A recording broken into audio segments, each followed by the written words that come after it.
사도행전 4장에 보시면은 사내들인 공회가 사도 베드로와 요한을 붙잡았습니다. 그리고 신문하다가 결국은 어떤 허물도 발견하지를 못하고서는 위협을 합니다. 예수 그리스도 이름으로 말하지도 말고 가르치지도 말라 이렇게 협박하면서 결국은 베드로와 요한을 풀어줄 수밖에 없었다라는 것을 보게 됩니다. 베드로와 요한은 그들이 협박을 하였지만은 하나님 앞에서 너희의 말을 듣는 것보다 하나님 말씀을 듣는 것이 올바른 일이다라고 대답합니다. 그리고는 우리는 보고 들은 것을 말하지 아니할 수 없다라고 선포합니다. 권력자들은 예수의 이름으로 말하지도 말고 가르치지도 말라 이렇게 협박을 하였지만은 베드로와 요한은 우리는 보고 들은 것을 말하지 아니할 수 없다. 즉 예수 그리스도의 이름으로 가르칠 것이고 그 예수의 이름으로 전파할 것이고 예수 그리스도의 이름으로 병자들을 치료할 것이다. 일으킬 것이다 라는 사실을 분명하게 선포합니다. 그래서 이 권력자들은 결국은 베드로와 요한을 붙잡아둘 하등의 이유를 발견하지 못합니다. 그래서 결국은 베드로와 요한을 놓아줬습니다. 베드로와 요한이 이제 훈련하자마자 동료들인 그리스도인들이 모여있는 곳으로 돌아갔다라고 23절에 말씀하죠. 23절을 보면은 사도들이 노임에 그 동료에 가서 제사장들과 장로들의 말을 다 알리니, 그러니까 베드로와 요한이 동료들이 있는 곳, 그리스도인들이 있는 곳에 와가지고 장로들과 제사장들이 말한 그런 내용들을, 협박한 내용들을 다 전합니다. 사내들의 공회가 내린 경고를 전하는 것이죠. 예수의 이름으로는 말하지도 말고 가르치지도 말라. 그러니까 예수님의 이름으로 말하고 예수님 이름으로 가르치면은 너희들을 붙잡아가지고 처벌하겠다. 이렇게 협박을 한 것입니다. 그래서 소위 말해서 이제 교회가 위기에 봉착하게 하게 되는 이러한 핍박이 일어나기 시작했다라는 것을 볼 수가 있습니다. 자, 이 위기가 있을 때 교회가 무엇을 했느냐? 교회는 모여서 더욱더 기도에 힘쓰는 이러한 모습을 성경을 통해서 우리들에게 보여줍니다. 그래서 24절의 말씀 보시면요, 그들이 듣고 한 마음으로 하나님께 소리를 높여 이르되 대주제여 천지와 바다와 그 가운데 만물을 지으시오 하면서 베드로와 요한이 이러한 협박을 받았습니다. 예수의 이름으로 전하지도 말고 가르치지도 말라라는 협박을 받았다라는 이야기를 전하니까는 그들이 듣고 한 마음으로 한 마음이 되었다는 거죠. 하나님께 소리를 높여 이르되 기도했다는 겁니다. 온 교회가 사도 베드로와 요한이 보고를 듣고 한 마음으로 소리를 높여 기도했다 했죠. 즉 합심했다는 거죠. 한 마음으로 합심을 해서 기도합니다. 그리고 소리를 높여 기도했다. 부르짖으면서 기도했다라는 사실을 말씀하고 있습니다. 자, 그리스도인들이 모여가지고 다 같이 모여가지고 한 마음으로 마음을 합했다는 거죠. 합심해가지고 작은 소리가 아닙니다. 절박하니까 큰 소리로 부르짖으면서 하나님께 기도합니다. 그 기도의 내용들이 24절도 쭉 나와 있습니다. 자, 그 기도의 내용을 보면은 하나님께 소리를 높여 이르되 대주제여 천지와 바다와 그 가운데 만물을 지으시오 하면서 기도할 때 그 기도의 대상이 누구인가를 분명히 초대 그리스도인들은 알고 있는 거죠. 자, 기도의 대상이 창조주 하나님이시다라는 것을 알고 있습니다. 그래서 대주제여 이렇게 부르죠. 이 대주제여라는 말은요, 노예가 자신의 주인을 부를 때 혹은 정말 도전할 수 없는 그러한 권세를 지니고 있는 통치자를 부를 때 부르는 호칭이 대주제여 하는 말입니다. 그러니까 예를 들어서 노예가 자신의 주인을 부를 때, 주인을 이렇게 부를 때 대주제 이렇게 부르는 거예요. 굉장히 높여서 부르는 거예요. 로마 황제 같은 사람들 아주 남이 침범할 수 없는 그런 큰 권력을 갖고 있는 권세를 갖고 있는 사람을 부를 때 대주제여 이렇게 부른다는 거죠. 자, 그런데 초대교회 성도들은 하나님을 향해서 대주제여 이렇게 하나님을 부르고 있는 겁니다. 대주제라는 이 말씀 속에, 이 부름 속에 담겨져 있는, 하나님 부를 때 부름 속에 담겨진 뜻이 무엇이냐 할 때, 온 우주 만물을 창조하신 창조주 하나님이시다. 그리고 하나님 절대적인 주권을 가지고 모든 것을 다스리시는 분입니다 하는 고백을 담고 있는 호칭이 대주제어라, 대주제, 이런 표현으로 부르고 있는 겁니다. 하나님께서 모든 우주 만물을 창조하셨고 온 우주 만물을 절대적인 주권을 가지고 다스리시는 분입니다. 그렇게 지금 믿고 하나님을 부르고 있는 거예요. 그리고 그 다음에 이렇게 표현하고 있지 않습니까? 천지와 바다와 그 가운데 만물을 지으시니시오. 천지와 바다와 그 가운데 만물을 지으시니시다. 구약 성경에 자주 등장하는 표현입니다. 하나님이 지으신 모든 피조물을 창조하셨다는 거예요. 그러니까 천지 만물을 하나님이 창조하셨다 해서 하나님은 창조의 하나님이시다. 그러니까 대주제라는 말하고 천지와 바다와 그 가운데 만물을 지으시려고 하는 그 표현을 통해서 하나님은 창조주가 되시고 하나님은 온 우주 만물을 지배하시고 통치하시는 분이십니다 하는 표현을 쓰면서 하나님께 기도하는 거예요.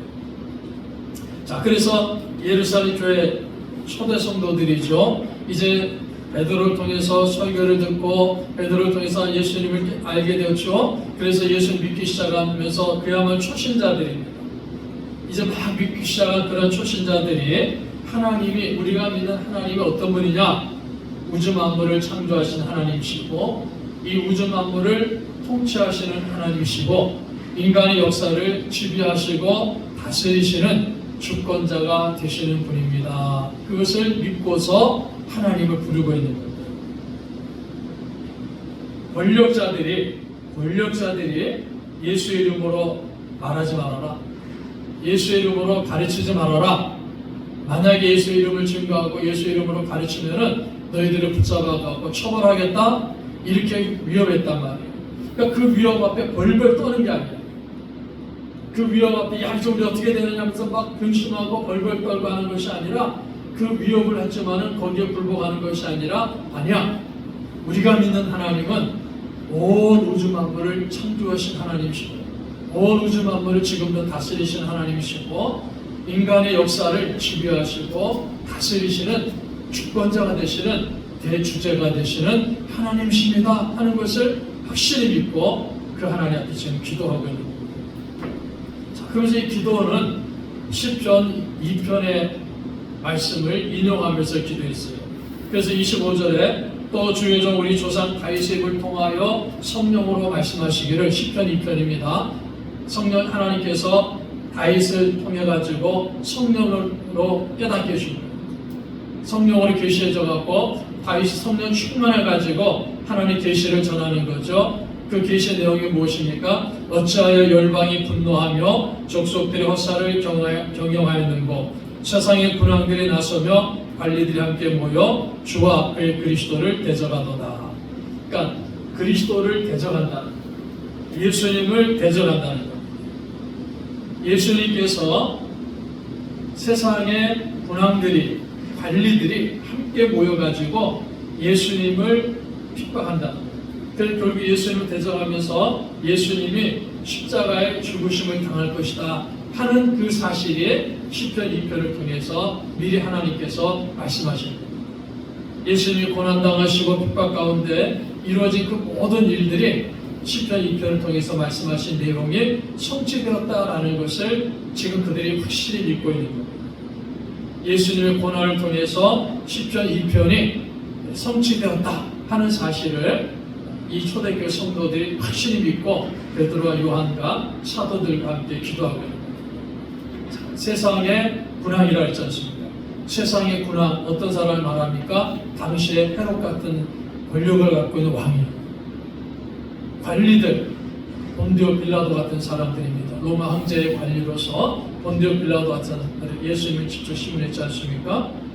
자, 이러한 헤롯과 본디오 빌라도 같은 사람들이 합심해가지고 이방인과 이스라엘 백성과 합세해가지고 하나님께서 기름 부으신 거룩한 종 예수를 거슬렀다. 27절에서 말씀하죠. 그리스도를 대적했다는 겁니다. 세상의 군왕들과 관리들이 힘을 합해가지고 함께 모여가지고, 자, 헤롯과 빌라도는요 같이 할 수 있는 그러한 권력가들이 아닙니다. 상반된 사람들이에요. 헤롯과 빌라도는 상반된 사람인데 이상하게도 예수님을 신문하고 예수님 십자가에 죽일 때는요 합심했습니다. 그리고 사내들의 공예도 마찬가지입니다. 사내들의 공예를 구성하고 있는 바리새파 사람들과 사두개파 사람들도요 교리적으로 다르고 생활 모습이 다르기 때문에 늘 대립하고 싸우는 거예요. 늘 대립하고 싸웁니다. 마치 우리나라 정치 세력들 같이 늘 싸우고 있어요. 이것이 사두개파 사람들하고 바리새파 사람들입니다. 그런데 이상하게도요 예수님을 붙잡고 신문하고 예수님 십자가에 죽일 때는 이 바리새파 사람들과 사두개파 사람들이 딱 마음을 합하여 합심하는 거예요. 세상의 군왕인 헤롯과 관리인 빌라도도 마음을 합하는 거예요. 바리새파 사람들과 사두개파 사람들도 마음을 합심합니다. 또 유대인과 이방인들요 분리될 수밖에 없죠. 유대인과 이방인들은 함께할 수 없습니다. 그런데 오늘 성경에 보십시오. 이스라엘 백성, 이방인과 이스라엘 백성과 합세하여 27절. 이방인하고 이스라엘 백성이 합세해가지고요 철저하게 분리되는. 그래서 유대인들은 어떻습니까? 이방인들 개취급 돼지취급 하죠. 함께 식사도 안 한단 말이에요. 식탁도 함께 나누잖아요. 그런데 합심해가지고 예수님을 십자가에 못 박을 때는 합심해가지고 그 일을 했다는 겁니다. 헤롯과 본디오 빌라도가 예루살렘에 모여가지고요 예수님 십자가에 죽게 하는 이 불의한 재판을 벌인 것이라는 거죠. 그러나 이 모든 일들이 결국은 하나님의 권능과 하나님 뜻대로 예정하신 것을 성취하기 위한 일이었다라는 사실을 28절을 통해서 가르쳐 줍니다. 28절 보십시오. 하나님의 권능과 뜻대로 이루려고 예정하신 그것을 행하려고 이 성에 모였나이다. 자, 헤롯과 본디오 빌라도가 예루살렘에 모였습니다. 바리새파 사람들과 사두개파 사람들이 예루살렘에 왜 모였습니까? 성전에 왜 모였습니까? 유대인과 이방인들이 왜 함께 모였습니까? 28절에 하나님의 권능과 뜻대로 이루려고 예정하신 그것을 행하려고. 하나님이 예정하신, 즉 예수님이 십자가에 고통과 고난 당하시고 계속의 죽음을 당하시는 그 일을 행하기 위해서 그들이 모였다는 겁니다. 사도들을 통해서 말씀을 배운 그리스도인들도 알고 있는 거예요. 아, 하나님께서 예정하신 대로 바로 세상의 군왕과 관리들, 그리고 바리새파 사람들, 사두개파 사람들, 유대인과 이방인들이 함께 모여가지고 예수 그리스도를 십자가에 고난당하게 하시고 못 박아 죽게 하는 그 일은 하나님이 예정하신 일이고 그 일을 성취하기 위해서 그들이 예루살렘에 이 성에 함께 모여서 그 일을 행했다라는 겁니다. 예수님의 십자가, 예수님의 부활은요 하나님 미리 정하신 뜻과 계획입니다. 그래서 우리는 이것을 하나님의 예정이다 이렇게 부르고 있습니다. 하나님 예정하신 일이라는 거죠. 그 예정하신 일이 이루어졌다는 겁니다. 자, 그런데 그들이 함께 모였습니다. 헤롯과 빌라도가 함께 모였고 바리새 사람들하고 사두개파 사람 함께 모였습니다. 유대인과 이방인들이 함께 모였습니다. 그들이 함께 모여서 예수 그리스도를 대적하고 예수님 십자가에 죽은 것은 하나님의 주권적인 뜻을 성취하는 수단이었다는 것. 그런데 우리가 잘 살펴봐야 됩니다. 하나님의 뜻을 성취하기 위한 예정을 이루기 위한 수단이었지만은 이곳에 모인 사람들의 죄가 없다든지 그들의 죄가 작다 이런 것이 결코 아니다라는 것을 성경은 분명히 우리에게 가르쳐줍니다. 그들은 분명히 악을 행하는 사람들입니다. 그들은 분명히 자기의 의지를 가지고 자기의 욕심을 가지고 자기의 이익을 가지고 예수 그리스도의 십자가의 죽음을 맞이하도록 이끌어간 사람들입니다. 그래서 그들은 예수의 십자가에 죽게 만드는 엄청난 죄를 범한 사람들이다 하는 사실을 사도들이 잘 알고 있는 것이고 그 그리스도인들이 잘 알고 있는 겁니다. 자, 그래서 이 사실을 설명하면서 이제 예루살렘 교회가 초대 그리스도인들이 시편 2편에 예수님에 대해서 일어났던 일들이 지금 자기들에게도 일어나고 있습니다 라는 것을 믿고 있어요. 그 29절을 보십시오. 주여 이제도 그들이 위협함을 굽어보시옵고 또 종들로 하여금 담대히 하나님 말씀을 전하게 하여 주시오며 그랬습니다.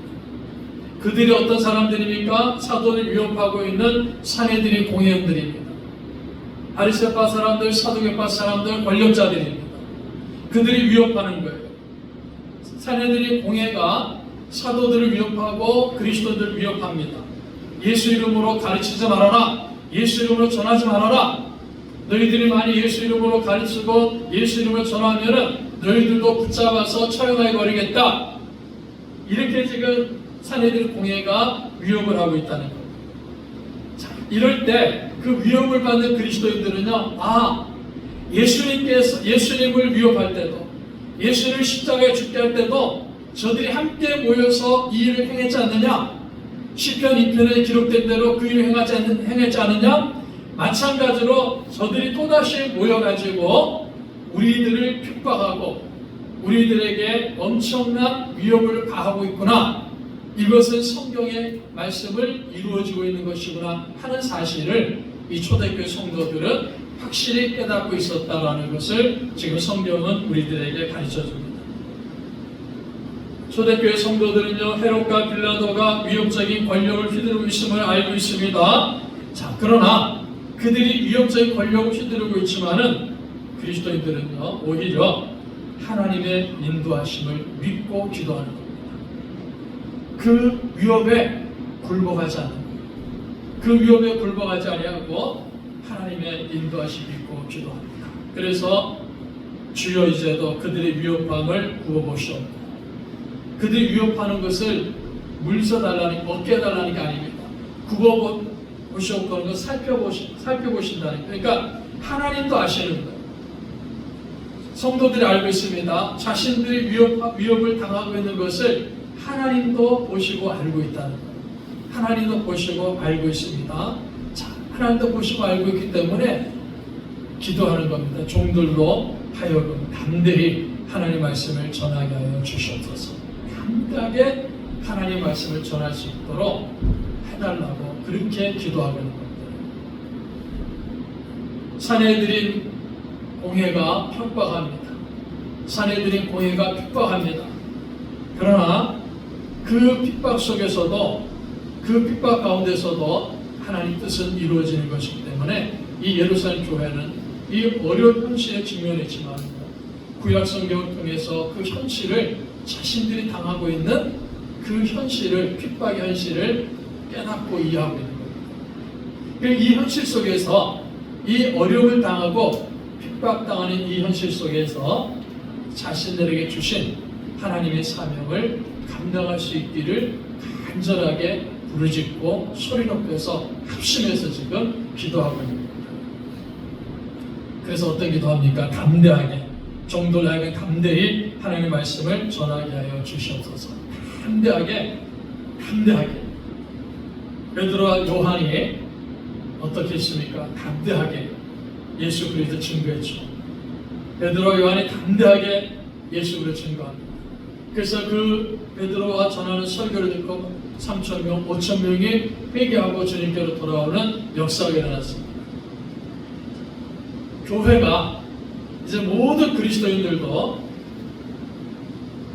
베드로와 요한이 담대하게 예수 그리스도 증거한 것처럼 모든 그리스도인들도 이런 담대함을 가지고 우리들도 예수 그리스도를 전파하게 해달라고 그렇게 하나님께 간절히 기도하는 겁니다.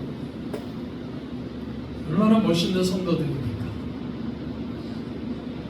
우리가 사도행전 1장, 2장, 3장, 4장을 보면서요, 지금 이 4장에 나와 있는 그리스도인들은요, 예수님을 믿은 지 10년, 20년, 30년 된 그런 분들이 아닙니다. 이제 막 자신의 죄를 깨닫고요, 예수님이 나의 주님이십니다, 예수님 나를 보내주셔서 하는 그 믿음을 막 갖고 시작한 거예요. 영적인 유아들이, 어린아이들.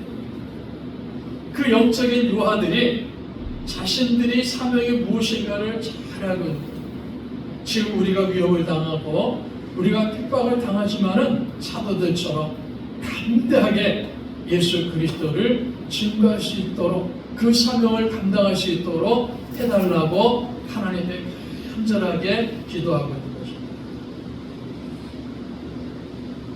사도들도 예수 그리스도의 이름으로 말하는 것, 가르치는 것도 금지되지 않습니까? 사도들에게도 금지시켰어요. 이제 모든 그리스도인들에게도 예수 그리스도의 이름을 전하고 예수 그리스도의 이름으로 가르치는 것, 즉 복음 전하는 것, 그것을 하지 말라고 위협하고 핍박하고 있는 거예요. 그때 기도하면서 하나님, 그래도 우리가 이 사명을 감당할 수 있게 해달라고 굴복하지 않고 타협하지 않고 담대하게 복음을 전하게 해달라고 이렇게 하나님께 간절하게 기도하고 있는 것입니다. 오늘 이 시대 우리 교회가, 우리 성도들이 이러한 모습을 배울 수 있기를 바랍니다. 우리 성도들도 우리의 사명이 무엇인가를 잘 아셔야 됩니다. 왜 하나님께서 우리를 이 땅에 그리스도인으로 불러주셨습니까? 사명이 있어요. 그 사명이 무엇이라 했습니까? 예수 그리스도를 증거하는 겁니다. 복음을 전하는 겁니다. 그런데 예수를 증거하려니까요, 복음을 전하려니까는 많은 어려움이 있다는 겁니다. 믿음 생활 잘 하려고 그러면요, 많은 어려움이 있어요. 유혹하는 것도 많아요. 자, 그런 모든 것을 하나님이 지켜보시고 계십니다. 그래서 우리 하나님께 기도하는 거예요. 하나님, 모든 어려움이 있고 유혹하는 것이 많지만은 이 현실 앞에서도 우리가 담대하게 예수 그리스도를 증거할 수 있도록 우리를 인도해 주시옵소서, 그 힘을 주시옵소서라고 간절하게 기도하는 우리 성도들이 되시기를 바랍니다. 자, 이들이 또 이렇게 기도합니다. 30절도 보십시오.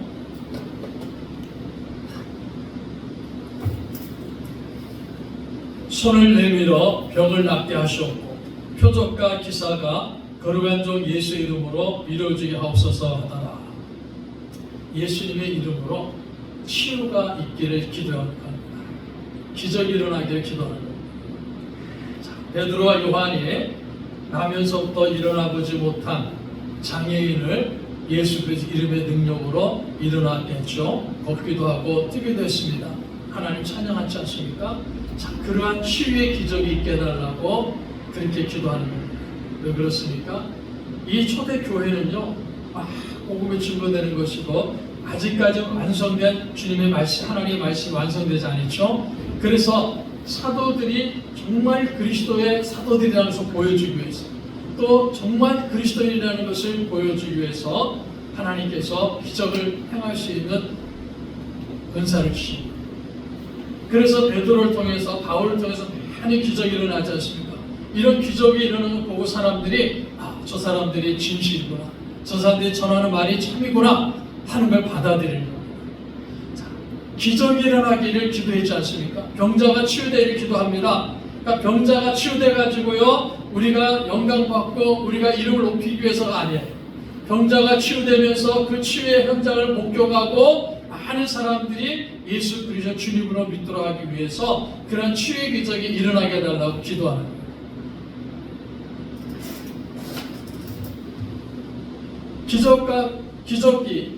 기사가, 표적이 일어나게 해달라고 그렇게 기도합니다. 말씀을 선포함과 동시에 치유의 기적이 일어날 수 있도록 간절하게 기도합니다. 그래서 여러분, 우리가 사도행전 쭉 보시면요, 기적의 역사가 많이 일어납니다. 사도들 통해서 일어났던 기적 역사가요, 일반 성도들 통해서도 일어나는 모습들을 우리가 보게 되죠. 그 사도행전의 역사라는 겁니다. 그 일을 위해서, 그런 일들을 이루어달라고 지금 모여가지고 간절하게 하나님께 기도하는 겁니다.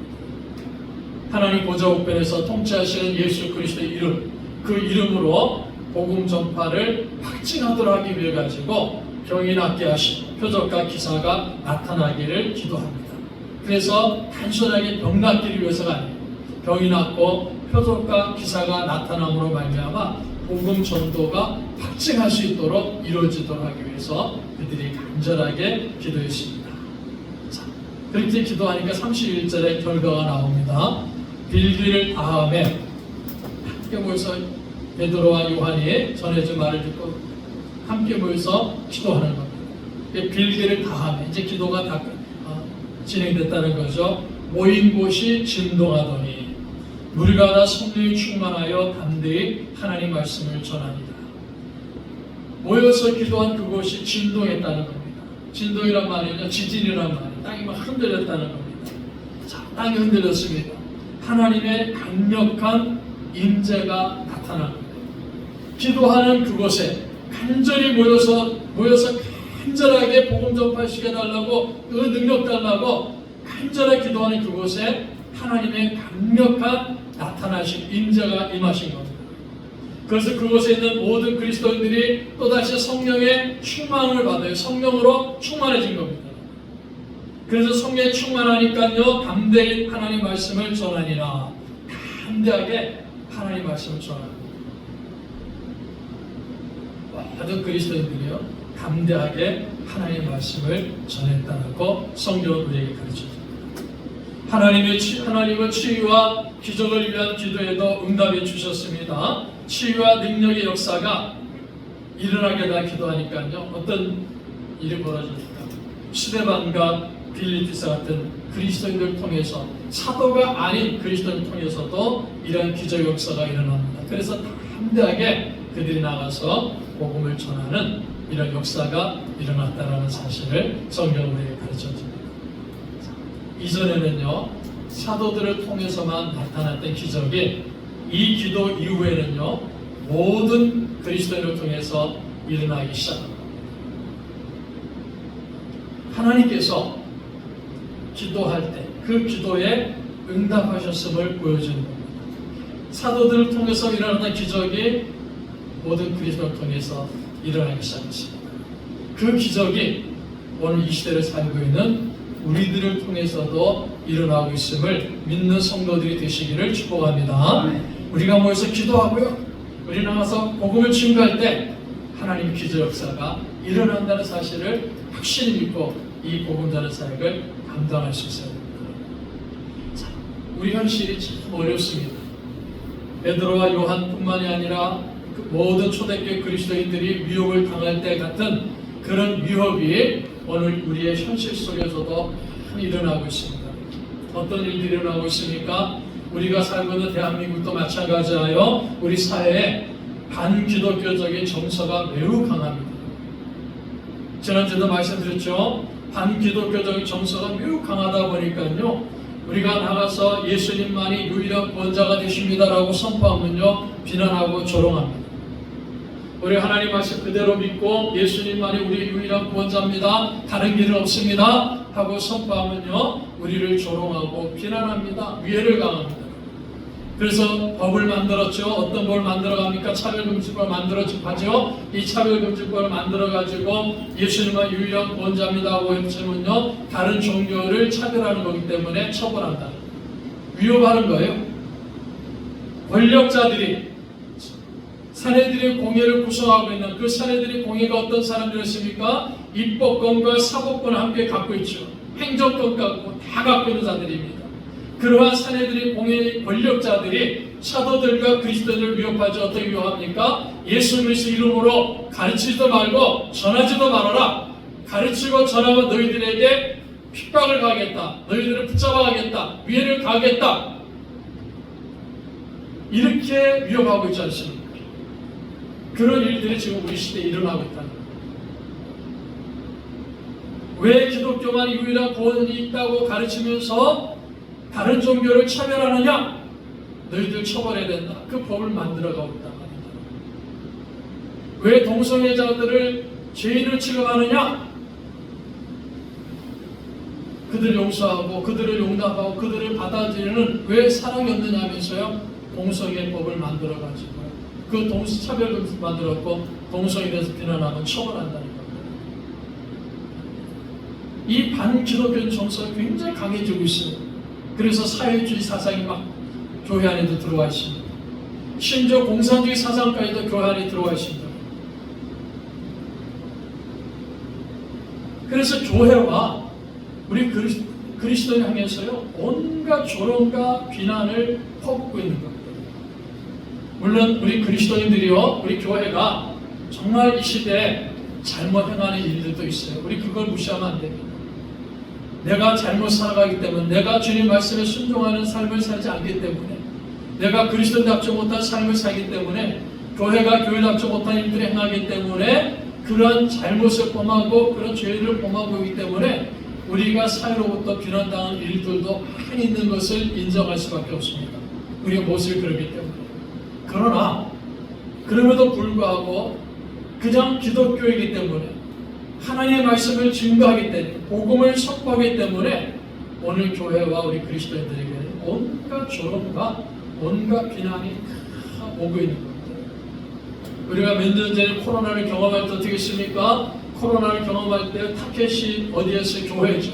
그래서 교회에서 예배 드리고 밥 먹다가 코로나가 전파되니까요 엄청나게 많은 사람들이 교회 이름을 외치고 교회를 비난하고요 예배를 드리지 못하게 강제적으로 하지 않습니까?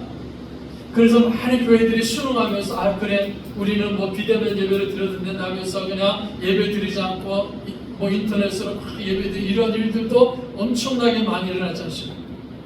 결과가 무엇입니까? 그래서 코로나 끝나는 결과가 무엇이에요? 그리스도인들 가운데 교회 가운데요 성도들의 숫자가 통계적으로 3분의 1 이상이 빠져나갔다는 거예요.